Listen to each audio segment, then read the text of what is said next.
Hi everyone, ನಾನಿವತ್ತು ಒಂದು ಸೂಪರಾಗಿರುವಂತಹ ಸೊಪ್ಪಿನ ಸಾಂಬಾರು ಮಾಡೋದು ಯಾವ ರೀತಿ ಅಂತ ತೋರಿಸ್ಕೊಡೋಣ ಅಂತ ಈ ವಿಡಿಯೋ ಮಾಡಿದ್ದೀನಿ. ಅದಕ್ಕೂ ಮುಂಚೆ ಪಾತ್ರೆಗಳೆಲ್ಲ ಇತ್ತು ಮತ್ತು ಮನೆ ಸ್ವಲ್ಪ ಕ್ಲೀನ್ ಮಾಡೋದಿತ್ತು, ಎಲ್ಲ ಕ್ಲೀನ್ ಮಾಡಿ ಹಾಗೆ ನಮ್ಮಮ್ಮ ಸೊಪ್ಪು ಸೋಸ್ತಿದ್ರು. ಇದು ದಂಟಿನ ಸೊಪ್ಪು, ಇದು ಪ್ಯೂರ್ ಹಳ್ಳಿಯಿಂದ ತಂದಿರೋದ್ರಿಂದ ಸ್ವಲ್ಪ ದೊಡ್ಡಕ್ಕಿದೆ.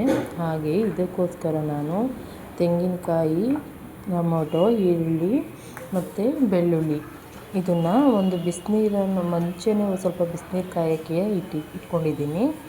ಅದಕ್ಕೆ ಇಷ್ಟನ್ನು ಅದರೊಳಗೆ ಹಾಕ್ತೀನಿ. ಇದು ಒಂದು 2 ಟೊಮೊಟೊ ತೊಗೊಂಡಿದ್ದೀನಿ, ಒಂದು ಈರುಳ್ಳಿ, ಹಾಗೆ ಒಂದು ಅರ್ಧ ತೆಂಗಿನಕಾಯಿ, ಒಂದು ಬೆಳ್ಳುಳ್ಳಿ. ಮತ್ತು ನಾನು ಇದಕ್ಕೆ ಯೂಸ್ ಮಾಡ್ತಾ ಇರೋ ಕಾಳು ಹೆಸರುಬೇಳೆ ಆದರೂ ಓಕೆ, ಹಾಗೆ ತೊಗರಿಬೇಳೆ ಆದರೂ ಓಕೆ.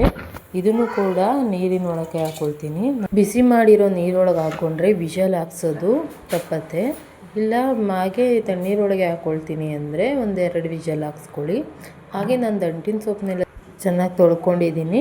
ಹಾಗೆ ಅದ್ರ ನೀರೆಲ್ಲ ಸೋರಿಟ್ಬಿಟ್ಟು ನಂತರ ನಾನು ಈ ಮಸಾಲೆ ಐಟಮ್ಗಳು ಏನು ಹಾಕಿದ್ದೆ ಅದ್ರ ಜೊತೆನೇ ಈ ಸೊಪ್ಪನ್ನು ಹಾಕ್ಕೊಳ್ತೀನಿ. ಇಷ್ಟೇ, ತುಂಬಾ ಈಸಿ. ಎಲ್ಲನೂ ಒಂದೇ ಸಲ ಬೇಯಕ್ಕೆ ಹಾಕ್ಕೊಳ್ಬೇಕು. ಹಾಗೆ ಖಾರಕ್ಕೆ ಮೆಣಸಿನ್ಕಾಯಿ ಯಾವ ರೀತಿ ಬೇಕು, ಎಷ್ಟು ಬೇಕೋ ಅದನ್ನು ತೊಗೊಳ್ಬೋದು. ಬೇಕಾದರೆ ಇದ್ರ ಜೊತೆ ಒಣಮೆಣ್ಸಿನ್ಕಾಯಿ ಬೇಕಾದರೂ ಹಾಕ್ಕೊಳ್ಬೋದು. ಇಷ್ಟನ್ನು ಹಾಕಿ ಒಂದು 10 ನಿಮಿಷ ಬೇಯಕ್ಕೆ ಇಡ್ತೀನಿ. ವಿಷಲ್ ಹಾಕ್ಸಿದ್ರೆ 1-2 ವಿಷಲ್ ಹಾಕ್ಕೊಳ್ಳಿ, ಸಾಕಾಗತ್ತೆ. ಅಷ್ಟರಲ್ಲಿ ಎಕ್ಸ್ಟ್ರಾ ಮಸಾಲೆ ಏನಿದೆ ಅದನ್ನು ಜಾರೊಳಗೆ ಹಾಕ್ಕೊಳ್ತೀನಿ. ಇದಕ್ಕೆ ಸ್ವಲ್ಪ ಮೆಣಸು, ಸ್ವಲ್ಪ ಜೀರಿಗೆ, ಹಾಗೆ ಕೊತ್ತಂಬರಿ ಸೊಪ್ಪು, ಇಷ್ಟನ್ನು ಎಕ್ಸ್ಟ್ರಾ ಮಸಾಲೆಯಾಗಿ ಯೂಸ್ ಮಾಡ್ಕೊಳ್ತೀನಿ. ಇದನ್ನು ಬೇಯಕ್ಕೆ ಹಾಕ್ಕೊಳ್ಳಲ್ಲ. ಇನ್ನು ನಾಳೆ ಬೆಳಗಿನ ತಿಂಡಿಗೋಸ್ಕರ ದೋಸೆಗೆ ನೆನೆ ಹಾಕ್ತಿದ್ದೆ. ಇಲ್ಲಿ ನಾನು ಅಕ್ಕಿ, ಉದ್ದಿನಬೇಳೆ ಹಾಗೆ ಕಡಲೆಬೇಳೆ ಹಾಕ್ಕೊಳ್ತಿದ್ದೀನಿ. ಕಡಲೆಬೇಳೆ ಹಾಕ್ಕೊಂಡ್ರೆ ದೋಸೆ ತುಂಬ ಗರಿಯಾಗಿ ಬರುತ್ತೆ. ನೋಡಿ, ನಾನು ಆಗಲೇ ಹಾಕ್ಕೊಂಡಿದ್ದಂಥ ಮಸಾಲೆ ಐಟಮ್ ಎಲ್ಲ ಬೆಂದಿದೆ. ಇದನ್ನು ಸ್ವಲ್ಪ ಹೊತ್ತು ಆರಾಗಿ ಬಿಡಬೇಕು, ಇಲ್ಲಾಂದರೆ ಫ್ಯಾನ್ ಹತ್ರ ಇಟ್ಕೊಂಡ್ರೆ ಬೇಗನೆ ಆರ್ಕೊಳ್ಳುತ್ತೆ. ಆರ್ಕೊಂಡ್ಮೇಲೆ ಇದನ್ನು 2 ಸಲ ಆಗುತ್ತೆ ರುಬ್ಬಕ್ಕೆ. ಒಂದೇ ಸಲ ಹಾಕ್ಕೊಂಡು ರುಬ್ಬಿದ್ರೆ ಚೆನ್ನಾಗಿ ಬರಲ್ಲ. ಸೊ ನಾನು 2 ಟೈಮ್ಸ್ ಇದನ್ನ ಹಾಕ್ಕೊಳ್ತಿದ್ದೀನಿ. ಇದನ್ನು ಒಂದು ಪೇಸ್ಟ್ ರೀತಿ ಮಾಡಬೇಕಂತೇನಿಲ್ಲ, ಹಾಗೆ ಸ್ವಲ್ಪ ಮಧ್ಯೆ ಸಿಕ್ಕಿದ್ರೂ ತುಂಬ ಚೆನ್ನಾಗಿರುತ್ತೆ. ಆ ರೀತಿ ಇದನ್ನು ರುಬ್ಕೊಳ್ತೀನಿ ತರಿಯಾಗಿ. ಇದು ಪೇಸ್ಟು ರುಬ್ತಾ ಇದ್ದಾಗಲೇ ತುಂಬಾ ಗಮ್ಮನೆ ಸ್ಮೆಲ್ ಬರುತ್ತೆ. ನೋಡಿ, ಈ ರೀತಿ ಬರುತ್ತೆ. ಇದನ್ನು ಸೆಕೆಂಡ್ ಟೈಮ್ ಹಾಕ್ಕೊಳ್ತಿದ್ದೀನಿ. ಇದನ್ನು ಕೂಡ ಚೆನ್ನಾಗಿ ಪೇಸ್ಟ್ ಮಾಡಿಕೊಂಡು, ಇನ್ನು ಒಗ್ಗರಣೆಗೆ ಏನು ಹಾಕೋದು ಬೇಡ, ಜಸ್ಟ್ ಆಯಿಲ್ ಹಾಕ್ಕೊಂಡು ಬೇಕು ಅಂದರೆ ಸಾಸಿವೆ, ಕರಿಬೇವು ಹಾಕ್ಕೊಳ್ಬೋದು. ಸದ್ಯಕ್ಕೆ ಇರಲಿಲ್ಲ, ಸೊ ನಾನು ಆಯಿಲ್ ಮಾತ್ರ ಹಾಕ್ಕೊಂಡೆ. ಮತ್ತು ರುಬ್ಬಿರುವಂಥ ಪೇಸ್ಟ್ ಎಲ್ಲನೂ ಇದಕ್ಕೆ ಹಾಕ್ಕೊಳ್ತೀನಿ. ಹಾಗೆ ನೀರು ನೋಡಿಕೊಂಡು ನಮಗೆ ತೆಳ್ಳಗೆ ಬೇಕಂದರೆ ತೆಳ್ಳಗೆ, ಇಲ್ಲ ಗಟ್ಟಿಗೆ ಬೇಕು ಅಂದರೆ ಗಟ್ಟಿಗೆ ನೀರನ್ನ ನೋಡಿ ಹಾಕ್ಕೊಳ್ಳೋದು. ಇದು ಸೊಪ್ಪು ಬೇಯಕ್ಕೆ ಹಾಕಿದ್ನಲ್ಲ ನೀರು, ಆ ನೀರು ಅದನ್ನು ವೇಸ್ಟ್ ಮಾಡಿಬಿಡಿ, ಇದೇ ಸಾಂಬಾರಿಗೆ ಹಾಕ್ಕೊಳ್ಳಿ, ತುಂಬ ರುಚಿ ಇರುತ್ತೆ.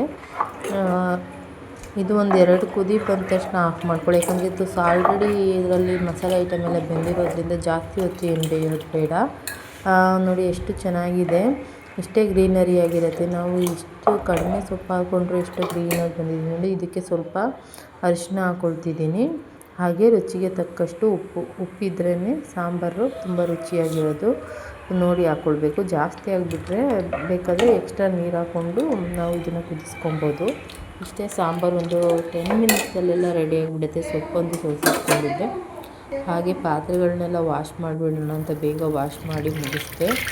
ನಂತರ ಮನೆ ಕೆಲಸ ಎಲ್ಲ ಕಂಪ್ಲೀಟ್ ಆಗಿದ್ದರಿಂದ ನಾನು ಹಂಗೆ ಊಟ ಮಾಡಿಬಿಡೋಣ ಅಂದ್ಬಿಟ್ಟು ಮಕ್ಕಳು ಕೂಡ ಮಾಡ್ಕೊಂಡಿದ್ದು ಊಟ ಮಾಡೋಣ ಅಂತ ಸಾಂಬಾರು ನೋಡಿದೆ. ನೋಡಿ ಎಷ್ಟು ಚೆನ್ನಾಗಿ ಬಂದಿದೆ. ಹಾಗೆ ಇದು ರೈಸ್ ಜೊತೆ ಆಗಲಿ ಮುದ್ದೆ ಜೊತೆ ಆಗಲಿ ತುಂಬಾ ಚೆನ್ನಾಗಿರುತ್ತೆ. ನಾನಿಲ್ಲಿ ರೇಷನ್ ಅಕ್ಕಿ ಯೂಸ್ ಮಾಡಿದ್ದೀನಿ. ಇದ್ರ ಜೊತೆ ಅಂತೂ ತುಂಬಾ ಚೆನ್ನಾಗಿರುತ್ತೆ. ನೋಡಿ ಎಷ್ಟು ಚೆನ್ನಾಗಿದೆ. ಏನು ಹೇಳ್ತಾರೆ, ಸ್ವಲ್ಪ ಊಟ ತಿನ್ನೋರು ಕೂಡ ಹೆಚ್ಚಾಗಿ ಊಟ ತಿಂತಾರೆ ಈ ರೀತಿ ಸಾಂಬಾರು ಮಾಡೋದ್ರಿಂದ. ತುಂಬಾ ಚೆನ್ನಾಗಿತ್ತು. ಓಕೆ ಫ್ರೆಂಡ್ಸ್, ಈ ವಿಡಿಯೋ ಇಷ್ಟ ಆದರೆ ಪ್ಲೀಸ್ ಸಬ್ಸ್ಕ್ರೈಬ್ ಮೈ ಚಾನಲ್.